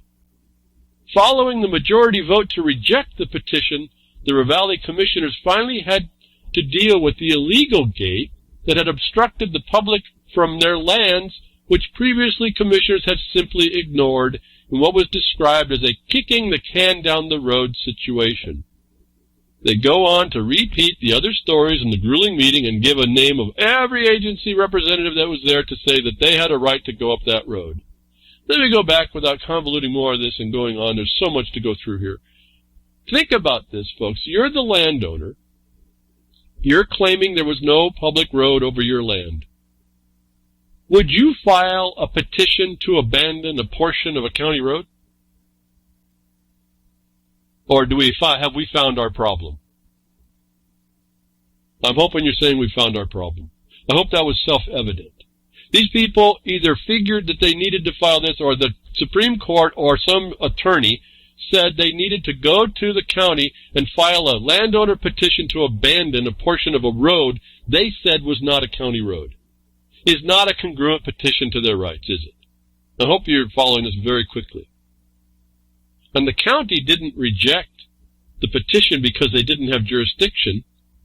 They rejected the removal or the sustaining of the gate. If that wasn't a county road, did they have authority to say that? Does it look like they have authority when the petitioner, the one with the property and the rights, gives it to them, though? Not lawfully, but legally, I suppose we could say. That's a trick question, I guess, in some regard, isn't it? If I have a property owner and I give you the right to decide to dispose my land, I guess I've kind of given over, haven't I? Well, yes and no. Because they still don't have the power and authority to do that, even if I make a mistake. And they are obligated to tell me that. Not the attorney said, well, you can't bring evidence of how it's not part of that petition. Now, I can't say for you what the real thing was been, because there's a couple of different angles that the property owner has at their disposal for remedy. One came to mind, and this is not to say it's the only one. I think I would go different, but one came to mind, a quiet title. That's a problem, though, when you go look at that remedy. And I think there's an easier way. It certainly was not a landowner petition to abandon a portion of a county road that doesn't exist. When you filed that as a landowner that said that you were filing a petition to abandon a portion of the road, have you admitted that that road is in the county authority? And I have to say that if that's the case, then the county does have jurisdiction. The problem is some guy in a meeting said that the Washington paperwork, which I assume is the patents and or paperwork that way, the source documents of the power on the land, showed that the county couldn't take the jurisdiction. And so if you don't question who has the power, actual power, and who's lying about it, right up front, I think you can lead yourself into a problem. Why did this story get heated? Because I think that for right or wrong, or mistake or not, the landowner filed the wrong petition, however they felt they had to file it. Shame on the judge if the judge of Supreme Court offered this. Shame on any judge that offered that they had to file this type of petition to admit the road, that the easement that they made privately amongst themselves was a county road. Shame on the county for not identifying they didn't have title. Shame on the public attorney who said they couldn't bring evidence of this in and change the petition, because in a way he was right, but in a way the action should have been rejected because it actually wasn't a county road. But what should the property owner do? Well, we can see you don't file as a landowner that has a private road to petition for the county to abandon that road when they never had the authority. So, my point here again is, we don't properly act even though we have property and rights. We don't go to our own objective black and white authorities on how that's supposed to be, and we don't use our own brains to figure out filing a petition as a landowner to abandon a county road that doesn't exist may not be the right filing. What might be a better way than even the quiet title would be to simply enjoin the county's interference. You flip the burden on them. You just bring your title and show that the county has none. See, when you make a petition to abandon, haven't you invited the world in to say how much they need the use of that continuing use of that road? And you've again agreed that it existed, didn't you? So here's an evidence of what I was talking before. When you allow people who don't have a right to say they have a right, how are you ever going to maintain your property when the mob shows up to claim your stuff? It's no different to the right, in my right, the inherent power that you have for keep and bear arms, and the right inherent power to your own self and your own thoughts and all these other things. When you ask someone to question your stuff, why are you surprised and why do you get angry and heated over the fact that they're trying to take it? And so, I want to go back to this real quick. The landowner petitioned to abandon a portion of a county road that didn't exist on their own private land. And they can't get the county to make the right decision. And the county rejects their proposal to abandon the county road, which impliedly admits it exists. But does it in law is the real question. And from what basis I can see, and what I was talking with my colleague about the case, if this is the same case, and if not, Montana has a problem. Its judges and its attorneys are saying that private landowners that want to keep the county from possessing the ingress that they may have private are being told to file these petitions. Is the problem. This petition will not protect your property rights. An action to enjoin the usurpation of the obligations and duties of the county to protect that would have been a bit more proper to do. A simple injunction to keep them from interfering with the private right, showing the title and the lack of public access, is all you need. When you do that, there is no public input. The one who's attacking you has to come with their title. In this case, I haven't seen yet that the county can produce title.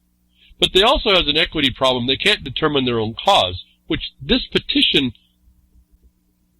negates because it says that they don't have a cause that they're doing on their own because it admits it's a public road. Now, why would a public property owner admit it's a public road and then expect that that gate's going to stand? I don't get the logic here. I don't get how people think this way. And maybe I've made too far a time here. But the answer to me was in this statement by an adversary. That a petition, the property owner themselves There's a couple of them, quite a few. Petitioned and said in the petition that that was a county road. Does that make sense to you folks? I hope you say no, and I hope you, I know I'm repeating myself. I don't know what, this is the crux of our problem. We allow those upon our property that have no right to have a say. We allow those that are authorita, that profess to have authority, and don't have a say. And then we complain that we have our stuff taken. We complain we don't have the life that we're expecting to live. Is the problem. This is the revolution, the history repeating itself, that hindsight should tell us we need to stop doing. All this is a simple, when I look at this, and I have to be careful because I'm really minimal in the information. There could be any detail, any new detail that could change this. But I say this, there was a trepidation I did last week. Given I know what I'm looking at here based on what I have, the better thing here would have been to withdraw the petition, wouldn't it? But immediately file an injunction naming the county as the wrongdoer. And that then does what? In that action, it places the burden on the county, not gives them the power to decide. This is not really quiet title, I don't think, either. It could be. And I caution myself there to tell you, I caution myself because I'm not quite sure how each state would handle these. But a quiet title action also gives the other side a different quality of ability. That someone who, if you don't have the knowledge of the property owner, they can maneuver around. And you have to be in a position where you don't allow a question. And so a direct injunction sounds to me to be the thing that would be the most secure but the least vulnerabilities to it. But I hope you agree, the landowner who has a private property and a private easement over their private property, that a county is attempting to claim as county property, the remedy of which is not to file to the county to decide that they need to abandon that claim, when the actual action should say they don't have the claim. And this continues my presentation to you over and over. Don't create questions and don't allow conditions that allow people to have a say when they don't actually have a right. Now be careful to not lose it here where everyone has an opinion. It's not what I'm talking about. I'm talking about the black and white provability of the right that you have to probably find in other places by evidence. Where do you find your right as a private property owner is in your patent. What you have is listed within the four corners of that document, no matter how many pages it is. That's what you have. It's all you have, and that's what you have. And it's held against all the world, including the government. And there's certain processes that have to go on in order to change and alter that. One could be that there was an eminent domain proceeding with compensation.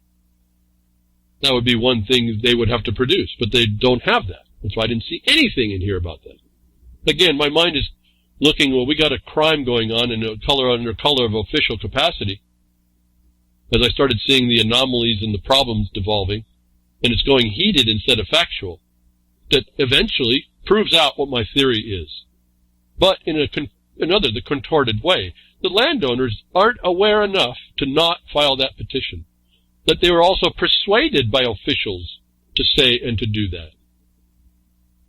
That had they been filed and denied, that would have been a better answer than the county to, under color, accept that it was a county road and then decide not to remove the gate and to keep it open. Why? Because the petitioner said so. And so, this is a simple object lesson of how you can claim your rights. You can claim you have rights. You can claim you have property. You can claim you have a thing. You can have the knowledge that you have the thing. And because you didn't properly act to protect it, you'll lose it anyway. Knowledge of a thing is not the power. Properly applying the knowledge about that thing and your knowledge of yourself with that relative to others is the power. I can't say this enough. What I talk about is just shifted over just a little bit over from where most people think. And we're being hurt terribly by it. And I guess, what more do I say? What more do I say? In this case, why would you take and hand to the county a petition to abandon their false claim? What's the outcome of that? How do you expect to win that? How does a landowner who has private property and a private road expect to win a case where that private property owner agrees that that private road is actually a county road and hands it to the county to give back? Can't be right thinking, folks. Object lesson. How not to protect your property. How not to assert your property. Authorities and jurisdictions are all important to figure out. Your relationship relative to your condition is all important to figure out. And with that, I want to bring up something that, again, these last few broadcasts, I hesitate to bring some of this stuff up because it's like a loaded gun. But successes are successes. And I want to advance to you the other side of that egress. On the one hand, you have this condition where a patent is issued and there is no road that I can tell in the evidence before me, that people made a road by private contract amongst themselves, a private easement that goes into forest land. That was never a county road. That the county tried to claim just because of its existence and opening to a county road. That doesn't give them right. Then we have the other side, the use of those county roads, the use of the disposed road. As I've told you, there's proofs out there, if you'll just do the research, to keep yourself on the side, the production side, the grant side, the disposal side of the law, and not engage in the commerce side. That I was handed a link to a video, how to handle a police traffic stop.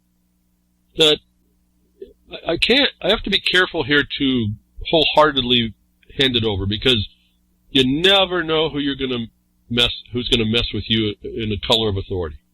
However, if you ever doubted me as to the thing I tell you about the commerce connection and the requirement of that connection to licenses and driver's licenses and certifications and registrations and all this, this video is evidence, to start with at least, that should open your eyes to the reality of this condition, where somebody, and I had to chuckle a little bit because I offer that you need to have your bag of law wherever you go.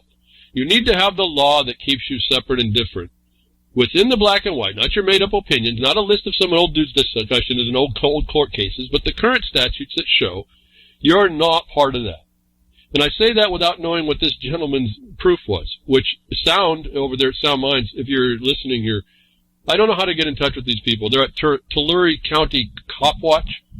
If someone could track down his law that he handed the cop, I really would like to see a copy of that. So here's the point, folks. We have a success at one cop interaction, so be careful on this. That someone pulls out their bag o' law as I conceive it. They have their law in a satchel. The first thing out of their mouth is, here's some things that I want you to see. And I had to smile. Whether they've heard this from me or not, it doesn't matter. Here's a simple proof of how you're supposed to do these interactions, at least to this outcome, and the potential that it's there. But you also need to find out this information, so I'd like to see it to qualify it. That this is an 8-minute video that explains how you assert, in face of a cop who admits he doesn't believe you, but ultimately has to walk after he's shown in black and white, what the law is, contrary to what he believes. This has a good outcome. The cop was pretty cool. So I'm not dissing on the cop here at all. I caution us on just giving over to what we see happening. The guy's brilliant in how he addresses what he's doing. It's him. So that's perfect. Most importantly, I want you to see the procedural standard. They say a little bit too much near the end. The first thing out of his mouth was actually something out of his hand. He didn't allow the cop to defame him by trying to bring him into the capacity of a terrorist or a sovereign citizen. You'll hear the backhanded statement from the cop that tries to do that, and the gentleman responds perfectly. I'm not going to answer any of those questions. Please refer to the law I've handed you. And then he goes into, I can't believe it myself. Beautiful presentation. I don't even believe what I'm reading. I'm not even from here. I come down through 2 states and I come to California, and here is the stuff. I'm going down to notarize them. Actually, what he should have had notarized copies for the cop, not the notarized. You need to keep those back. But anyway, I want you to, this is such a proof of what I was telling you, that I need you to see a bag of law, so-called, a satchel of law come flying out and put in the cop's hands, the point of first contact. No comment other than that. No testimony, no excuses, no discussion. And then you hope that the cop follows the law. He goes back, does some research, comes back and says, I don't agree with this, but have a nice day, essentially. You need to see this dynamic. We need to find out what that guy had that caused that. I'd certainly want to see it. I want to qualify for myself what that cop responded to. There's a bigger work that has to go behind this. Understand it could have went different. But it is at least an example that commerce is required. There's a way to present that, and you don't put yourself in jeopardy. One example, at least, that I want people to see. I'll have the link if you haven't found it already. Commerce is the connection to licenses. They're permissions to do something that's otherwise unlawful. Your travel on the road is by a grant. It's not unlawful. You're not making a special use of the highway in commerce. I don't say that. You got to go find the statutes. Apparently in California, they're a common law state that is more present. The statutes are there more cleanly. I had those down, some of them, before, but that's not the law I normally do. And so I haven't really collected those. But here's your first example, that commerce is the connection to the servitude for having all this paperwork. Why do I say that? What do we talk about here? The reality has changed, folks. They wanted you into Real ID. The Real ID is that license for commerce. That's your connection. So you don't start shedding this stuff. You don't start acting and responding more properly to what your rights are. You are going to be, as I've said before, over and over, subsumed by the occupier in your own country, doing to you what they're doing to other people to harm them. We have it in us to stop. We have example now of that potential. Exactly what I've told you to be done, maybe not exactly executed, but good enough. Why? Because the gentleman gets to leave. He doesn't get beat down. He doesn't get shot. His stuff's not taken. An acknowledgement of the authority that he presented in black and white was acknowledged by the enforcer in a police uniform, to his credit as well. And that once we take the next step, which is to now put that out in the government and say, why are you going to be stopping us at all if you have no evidence of a commercial activity? Will be the next stage of us pushing back and not to the point we're not stopped at all. What I think you auditors think you're doing. For walking around with a gun or whatever you guys do. Not even the gun, just walking around, wanting to check the government. What we want to get to the point is that we don't have to do that. We want to get them just to fulfill the law the way it's written. Anyway, so my hat's off to how they executed this in Tulare. I don't know totally if it was completely correct. I'd like to see if I can get an email, markonthebeast@protonmail.com, of the package that he handed him. That's what I do. I hand a bag of law, or I piece it out to them. I told you about my interaction with my friend and miner, co-owner and co-miner that we're out on the river. It's supposed to be, we're not supposed to be out there, they say, because the law supposedly says so. Well, I have a bag of law, and I have the sections of exception. And when the sheriff shows up, that's what I'm talking to him. That's exactly what I did. But I did it page by page, not handing them the whole thing, which is a little bit dangerous in my mind to see, but that's okay. It worked. And he did it, go with the flow. He did it on his terms. And so I can't really, because it was a success and it points these things out, I can't admire it enough, but it's not a guarantee. Your right to do something doesn't necessarily be a guarantee. Let me remind you of the one guy that had a gun at the church that died. You can have the right, there can still be a criminal to take it, is reality. There's not a different reality, like Blasio would say. There's a reality, and we have to meet it. As difficult as the situation, as short a time span that we might be faced with, I've told you we have to anticipate this so that we respond better. I don't know what would have saved that first guy, the second guy met, when he had a gun and still died. I don't know what would have saved him, but I can tell you, I know I would not have done two things they just would not have happened. I know when I look at this other video, how to handle it, I would have done the exact same thing. Here's my law. Here's what my anticipation of the law is. And you hear at the end, the cop doesn't believe it's correct, but he has to let him go. I don't know how he came to that determination, but that's the truth, and that's the reality. Did that reality change? No. It's all how you respond. Do you want to be the guys that listen to the authority that said the Bar Association or whomever, even the wrong information, that you file a landowner's petition for the county to abandon a road they don't have? Or do you want to start looking how this guy did? Here's the law. You don't have authority.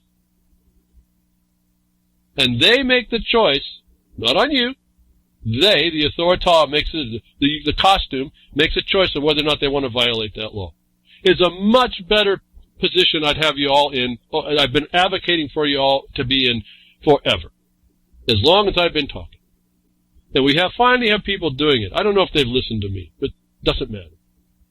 It is right there what you need to do. The point of first contact is not you discussing the condition. It's you presenting the law that said there was no condition. And there's essentially, you don't even say it this way, but because it comes out, it was a mistake. Leave it there. Don't need to call them names. Anyway, perfect what happened here. I don't know what happens to him in the future. That's another problem. But for this example, you see truths, one after the other, in this video relative to your right of ingress and egress under the disposal grants, not the motor vehicle code. No, you don't have the right to drive. But that subject matter pertains to a certain activity which you may not be doing. And there's a way to present that. For all y'all that say, well, I'm agreeing to agree with the government. No, you're not. You're showing how you're different than the one they want. They have to make the decision in order to not.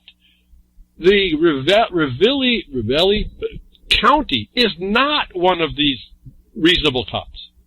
They accepted a case they didn't have a right to accept. As I said, the rejection shouldn't have been to denounce the property owner's gate. It should have been a rejection that we don't have authority over private property.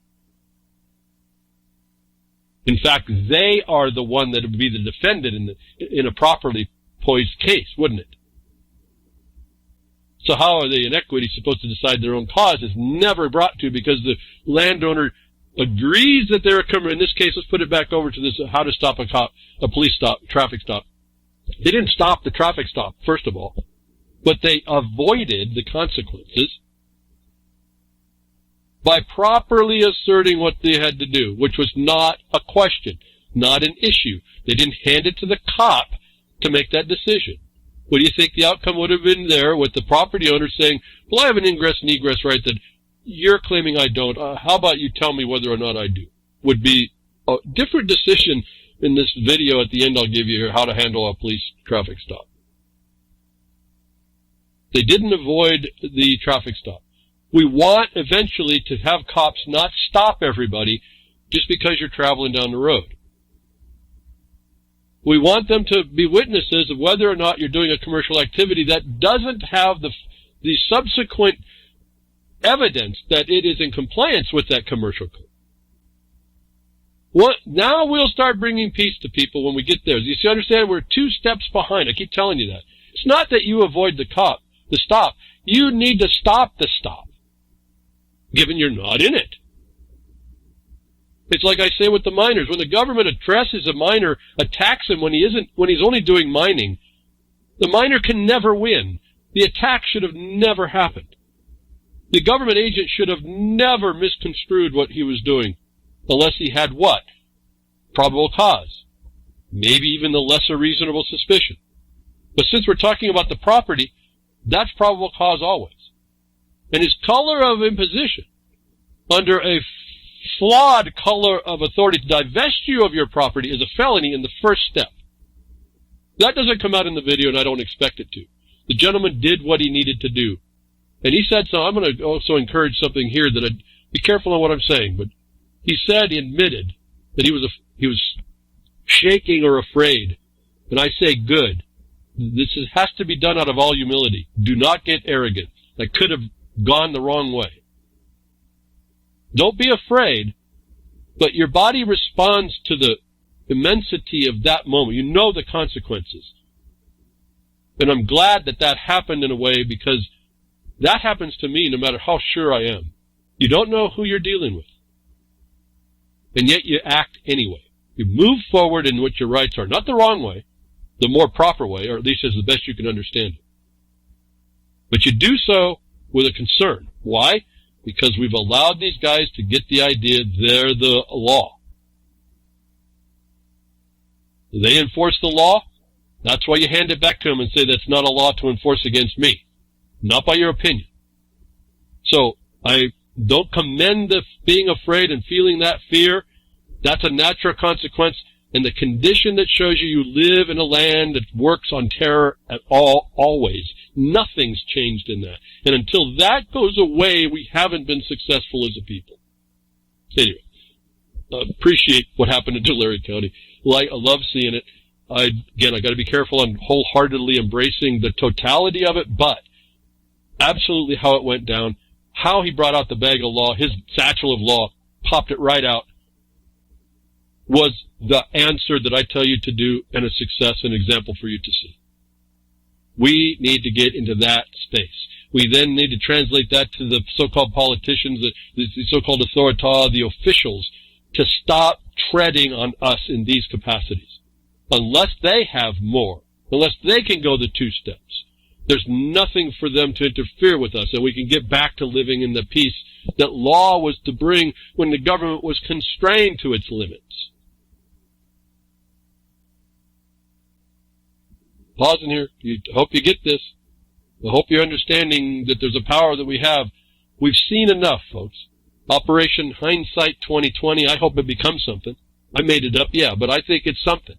I think we can look back and we can see the regurgitation of old fear-based and trauma-based plans, that they prey upon that ignorance.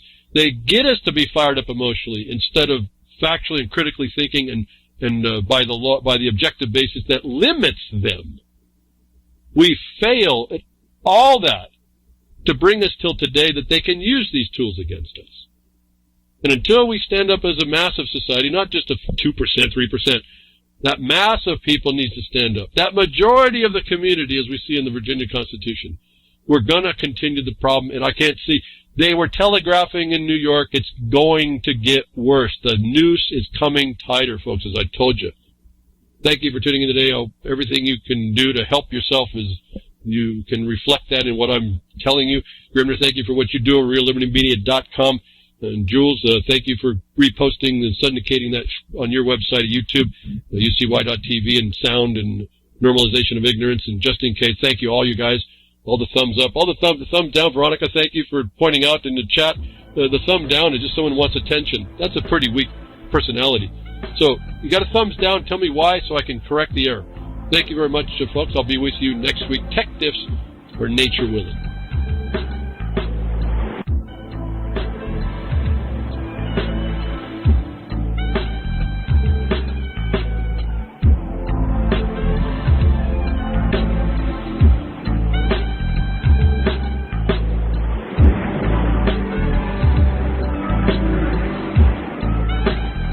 Well, that's another lesson. I hope with today's information you can take it to those that misbehave. From behind the woodshed, leaving his mark on the beast, this is Hal Anthony. Till next time, journey with purpose.